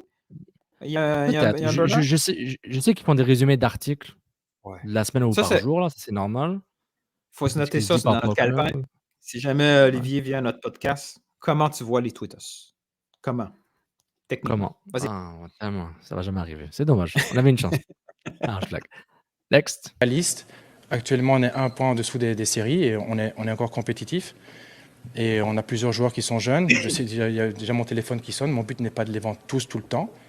Mais quand un joueur se sent mature pour partir et qu'on a une offre importante, comme on l'a reçu pour les plusieurs joueurs qui sont partis l'année dernière, mais c'est important d'être compétitif, ça c'est sûr. Est-ce que Romain doit être prêt à... Ton téléphone sonne pour qui, d'après toi? Sirois? Sirois, Saliba. Chouanière, je ne serais pas étonné que Chouanière soit qui a un intérêt. Si jamais l'agent de ces joueurs-là, si jamais les agents de ça leur tente. Ça leur tente ça leur tente de faire une discussion pour un transfert. La saison est encore longue. Des fois c'est bon juste provoquer un mouvement. Mais le mercato n'est jamais fermé. Non, mais le téléphone sonne. Je suis quand même un peu étonné qu'il y ait un téléphone qui commence déjà à sonner pour ces gars-là. Déjà? Non, moi je pense que tu es naïf, mais pas d'une façon méchante. Tu sous-estimes les communications qui se font en termes d'affaires. Dans ton domaine, je pense que tu vois très bien toutes les communications que tu reçois entre les lignes et sur les lignes. Dans un monde comme le foot, là, que ce soit avant c'était les fax, maintenant c'est WhatsApp, Snapchat, Mais TikTok, c'est une DM excellente pour nouvelle. Ça, c'est une Oui. excellente nouvelle. Les fans Ça, doivent être contents de ça. Oui. Parce que ça veut dire que. Ça confirme ce que tu as dit l'an dernier, 2 ans. Si Montréal fait des bons transferts, Montréal va être un client intéressant pour tous les autres clubs. OK, maintenant je le mets Montréal projet dans mon... fonctionne. Exactement. Montréal maintenant est dans les favoris des autres clubs. Ah, favorites, bookmarked, signé, ajouté Peut-être ami que. signé, CF Exact. Montréal. Puis, s'il n'y avait pas eu la saison précédente avec les transferts réussis, Alvarez, jamais de la vie va venir à Montréal. Non, jamais. Il est vendu par le projet. Ah, OK, c'est intéressant. OK. On continue parce qu'on est rendu 2 fois dans la conférence. On va commencer à prendre des minutes assez rapidement. Regarde, il est prévu pour retour au début de semaine, en espérant que l'avion arrive ici avec lui dedans. On est d'accord qu'il y a un sourire spécifique avec Kyoto. On est d'accord? Avec Kyoto, il y a un sourire. Avec Kyoto dedans. C'est fort, cette phrase-là. On recommence. Renard avec Kyoto, on dirait un... Je sais pas comment dire en français, c'est les mais ils sont peut-être juste... Non, mais ils sont amis. Tu sais, ils disent ça serait un excellent ami, mais merde, quand je suis son patron, c'est pas facile. C'est lourd. Non, exactement, mais tu sais, ça me fait rappeler à quoi? Ça me fait rappeler, tu sais, comme les films comme Lethal Weapon, les Body Cop movies, là, je pense, les films Body Cop. Renard Kyoto, je vois ça comme un sort de Miami Vice, mais pas de drogue, là, juste Miami Vice, genre. Ils sont ensemble, puis ils se font des blagues, puis... ou bien Tango and Cash. Ça, c'est un bon film, ça. Kurt Russell puis Sylvester Stallone. Assez rapidement. Regarde, il est prévu pour retour au début de semaine, en espérant que l'avion arrive ici avec lui dedans. Mais de ce que j'ai parlé avec lui les derniers temps, il revient bien, mais il faudra encore quelques semaines, évidemment, avant de pouvoir le voir sur le terrain au Stade Saputo ou dans les autres stades. Clairement, c'est pas la première fois qu'on lui paye un billet d'avion, puis que le gars est à l'aéroport, il a attendu 3 heures, puis il s'est jamais pointé. C'est clairement pas la première. Il nous a grogé $20 000 de gamme en billet d'avion. Regarde ça, dans tous les stades. De ce que j'ai parlé avec lui les derniers temps, il revient bien, mais il faudra encore quelques semaines, évidemment, avant de pouvoir le voir sur le terrain au Stade Saputo ou dans les autres stades. Olivier, es-tu déçu de voir l'utilisation de joueurs comme Ahmed Hamdi, Matko Miljevic, on en a parlé tantôt, des joueurs qui coûtent beaucoup d'argent et qui ne livrent pas la marchandise, c'est aucun but, aucune passe, ne jouent pas. Je pense qu'ils n'ont pas justement la faveur de l'entraîneur, que ce soit de Wilfried Nancy, que ce soit de justement Sada. Es-tu déçu de ces 2 acquisitions-là qui, après 2 ans et demi, là, on peut se rendre compte que ça n'a pas été très bon? Je ne peux pas, ici, devant les médias, tuer deux joueurs que tu viens de citer. Je crois qu'ils sont conscients eux-mêmes qu'ils doivent faire mieux. Et quand ils ont la chance d'être sur le terrain, de manger le ballon, de manger l'adversaire, de montrer vraiment leur qualité, parce que quand on parle entre nous, tout le monde est conscient des qualités de ces 2 joueurs-là. Ils ont eu malheureusement tous les deux des blessures au mauvais moment. Matko, en début de saison, était très bon durant la préparation et il s'est blessé au mauvais moment. Après, il y a eu l'acquisition de Duke aussi qui est arrivé pour plus ou moins la même position que lui, sa position à lui. Donc, c'est une concurrence en plus. Mais regarde, si moi je dois dire est-ce que je suis déçu oui, je sais les salaires évidemment qu'ils reçoivent tous les deux. Et il y a d'autres joueurs plus jeunes qui gagnent moins d'argent et qui font de meilleures prestations que eux. Et ça, l'année dernière aussi, ces joueurs-là étaient là dans l'équipe quand ça tournait bien aussi. Donc, je ne veux pas maintenant jeter la pierre sur des joueurs-là parce qu'on est un petit peu moins bien que l'année dernière. C'est un tout. Une équipe, même si vous prenez l'équipe qui est première maintenant au classement, il y aura aussi 1 ou 2 ou 3 joueurs qui sont peut-être déçus, qui jouent moins et qui payent cher, voire très cher. Est-ce que c'est pour ça que des fois vous recrutez davantage en MLS? Parce que peut-être c'est plus facile de voir si le niveau des joueurs va être suffisant, disons, avec celle de l'équipe première? C'est vrai que c'est une réflexion qui, moi, quand je suis arrivé, j'ai analysé de plus en plus la Ligue et on s'est rendu compte que des joueurs qui connaissent la Ligue, ça nous aide aussi, surtout de la façon dont on fait, où il y a plusieurs mouvements qui risquent de se faire chaque année. D'avoir des joueurs comme Herrera qui connaissent la Ligue, qui peuvent directement incorporer le groupe. Mais bon, il y a encore des joueurs comme Alvarez maintenant, même s'il a passeport américain, mais je veux dire qu'il compte comme domestique.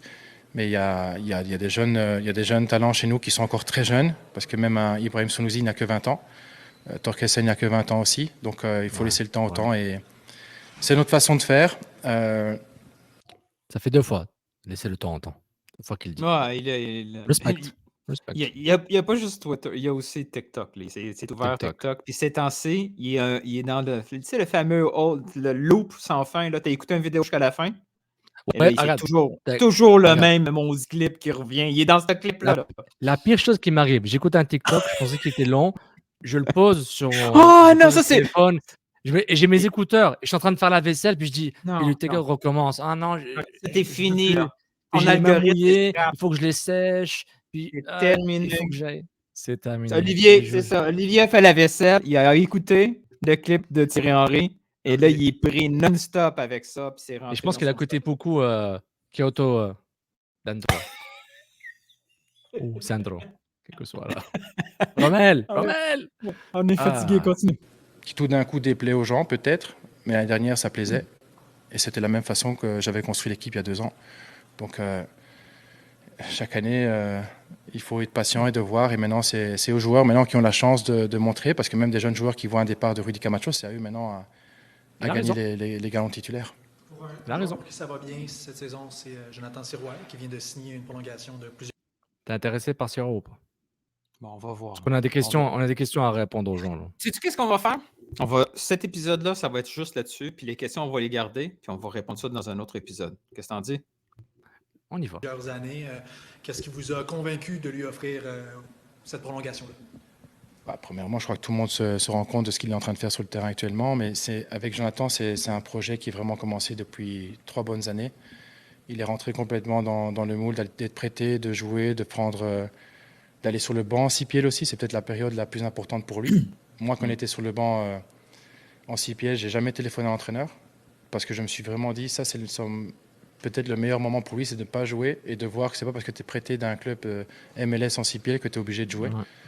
Et il a appris énormément de ça. Mais puis, c'est un garçon qui est vraiment Ça, là, il vient de lancer le message à tous ces jeunes qui, il y a 12 mois, ne voulaient pas être prêtés. Il dit, regardez, c'est roi. C'est ça. Il a dit, il vient faire le moule, hein? C'est ça qu'il a dit? Ouais, on reste dans le moule. Ouais, ça, c'est ce qu'il veut faire. Ça a été long avec Zouir de le convaincre de partir.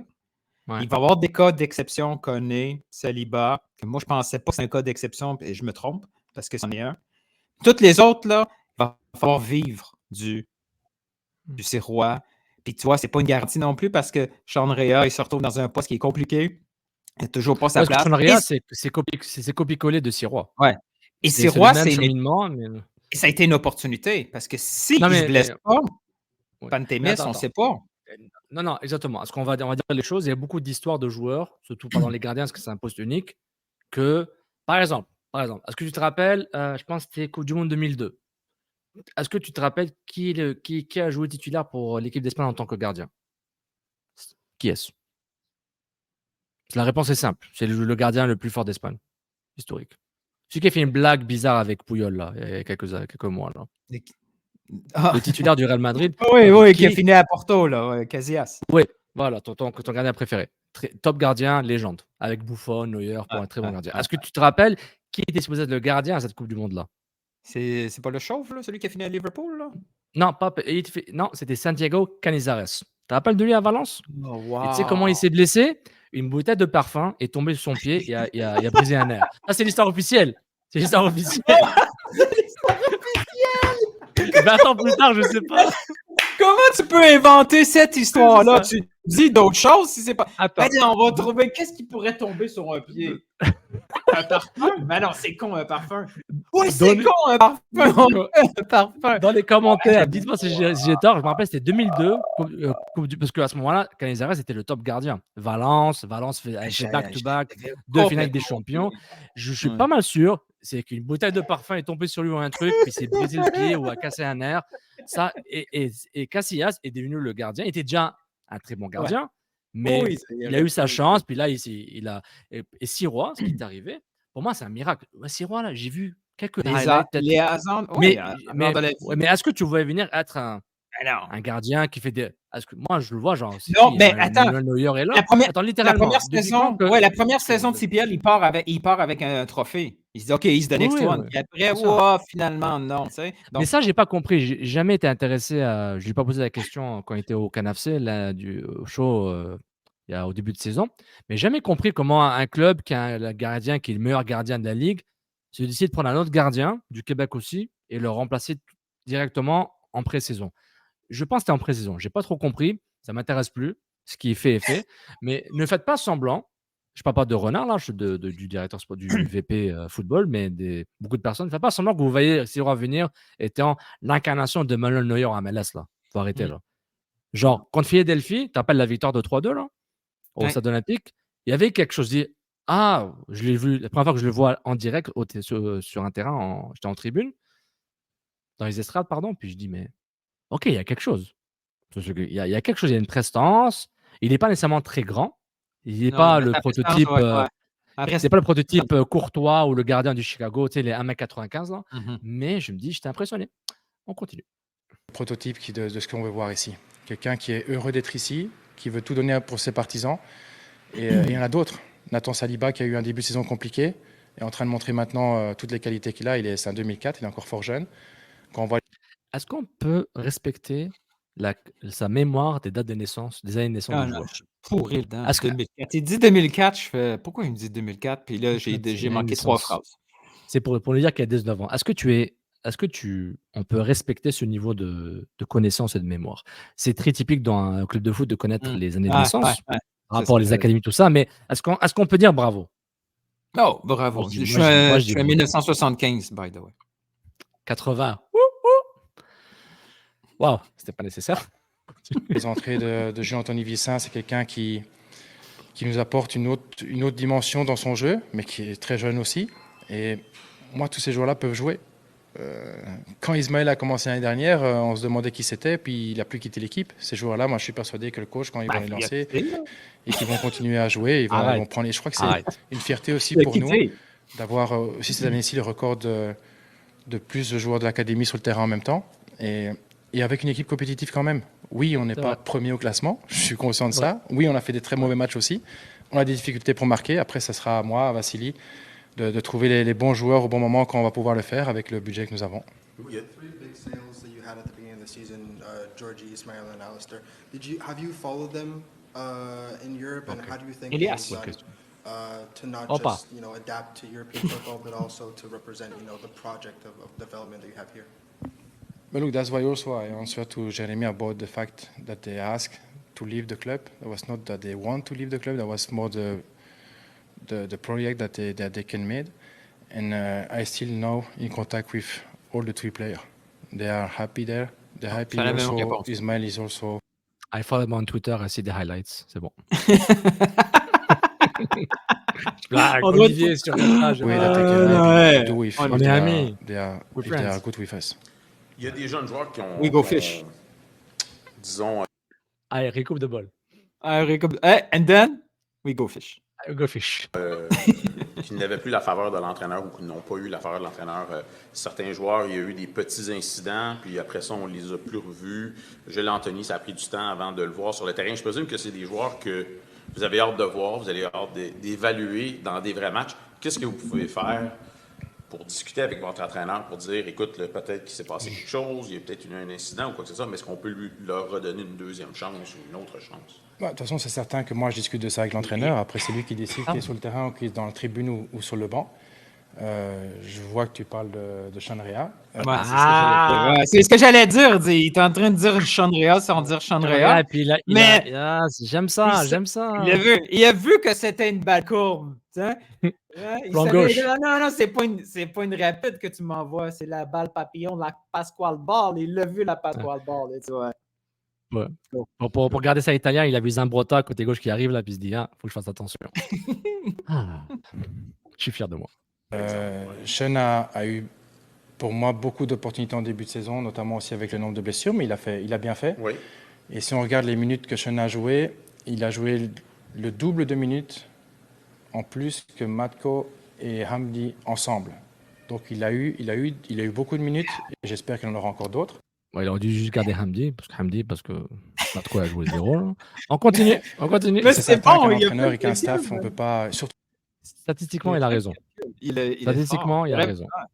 Il aurait pu même ajouter un autre joueur. Wow, c'était fort. Non, c'est bon ça. Il est bon pour ça. Avec des jeunes joueurs. quand une erreur, ça arrive à tout le monde. Mais il faut redonner la chance et Sean n'est pas grillé. Donc si le coach il veut l'utiliser, il va l'utiliser. Mais il n'est pas grillé avec le club, mais avec le coach. Il n'a pas joué depuis là. Il joue tellement pas qu'ils ont mis 2 gardiens sur le banc. Hilton, il met 2 gardiens sur le banc. Est-ce que c'est par Barry League Cup? On verra en MLS là. Ils mettent 2 gardiens sur le banc. On continue. Mais en même temps. Mais attends. Je suis hyper pro Réa. J'aime beaucoup Réa sur le terrain. OK? Moi, j'aime l'idée, j'aime pas le hype. J'aime pas le hype des gens. On l'a trop hype. Non, mais moi, c'est comme. Moi, je mets une hypothèse. OK? Ben, pas l'hypothèse, mais mon introduction. OK? Je l'aime, Réa, sur le terrain. J'aime ce qu'il fait. Je trouve qu'on ne l'utilise pas assez. Cela dit, ce qu'il a fait sur le terrain, à sa sortie, j'aurais pété un solide plomb comme coach. Surtout que c'est un coach de 40 ans. Mais à quoi il a pensé, man? Il pouvait pas l'exposer comme ça. Moi, j'ai pas trouvé... Moi, honnêtement, je respecte ce qu'il a fait. Honnêtement, la vérité, je respecte ce que Sean Ray a fait, je le respecte. Tu sais pourquoi?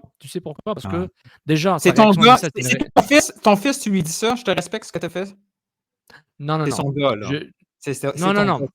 Non. Regarde, je respecte le courage de ce qu'il a fait. Je respecte le courage de son acte. L'acte lui-même, il y a des conséquences à ton acte, ce que tu as fait. Accepte les conséquences.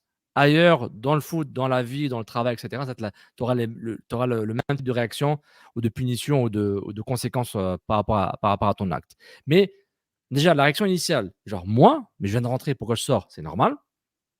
Sa réaction, elle est normale. Il ne faut pas faire semblant qu'il ne soit pas étonné et choqué qu'il sorte. Oui, ensuite, il a le droit de... Après, il marche, il se dit, merde, je sors vraiment, il sort. Et tu penses vraiment, ça lui tentait vraiment de serrer la main au coach? Qu'il lui tend la main? Ça, c'est une faute. Mais je respecte le courage peut-être jeune et peut-être bête et stupide, si vous utilisez ce mot, mais je respecte le courage de son acte. Maintenant, est-ce que ça l'a grillé? Moi, je pense que la différence, c'est sur le terrain. Le niaisage sur le terrain, ça fait mal paraître le coach.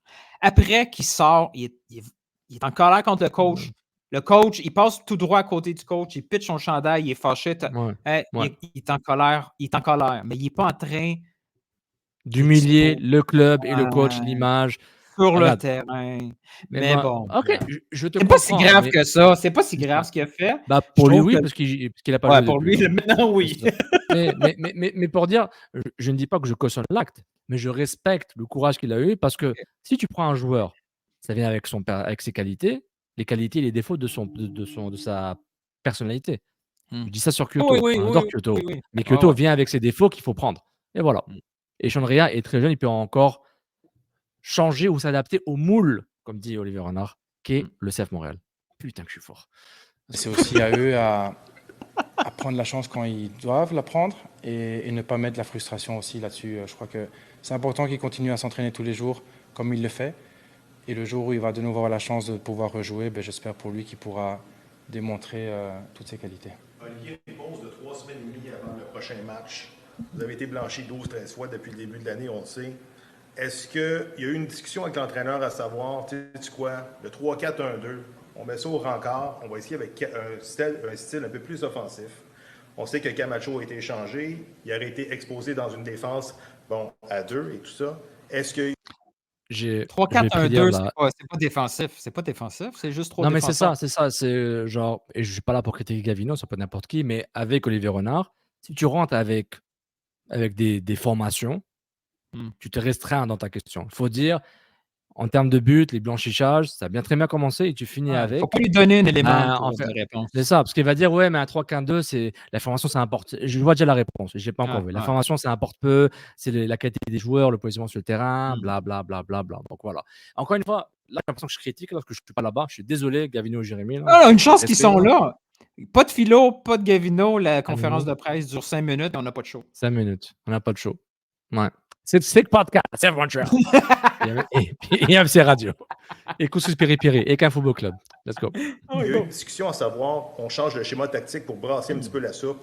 pour la fin de la saison, ou bien c'est le même système jusqu'à la fin de l'année. On va vivre ou mourir avec le 3-4-1-2 jusqu'à la fin de l'année. Ah, mais c'est pas ça, Mais pourquoi vous n'avez pas posé la même question l'année dernière avec la même tactique? Ça n'a rien à voir. Ben oui, mais ça n'a rien à voir. Le 3 ou le 4 derrière, c'est une animation offensive. Conditionnalité, on aurait dû marquer 3-4 buts, on n'a pas marqué. Manque d'expérience, stress, n'importe quoi, on n'a pas marqué. Ce qui s'est passé aussi la première année avec Will, on a raté énormément d'occasions et on a raté les playoffs à cause de ça. Puis on a pris Kakamara, il faut le dire. Tactique, c'est le coach qui décide. Mais c'est pas parce que tu vas jouer à 4 que tu vas avoir 4 occasions en plus par match. Ça, c'est entièrement faux. On a 2 attaquants, un numéro 10. On a des wingbacks qui sont plus des ailiers. J'ai raté ça. On a raté énormément d'occasions et on a raté les playoffs à cause de ça. La tactique, c'est le coach qui décide. Mais c'est pas parce que tu vas jouer à 4 que tu vas avoir 4 occasions en plus par match. Ça, c'est entièrement faux. On a 2 attaquants, un numéro 10. On a des wingbacks qui sont plus des ailiers que des wingbacks.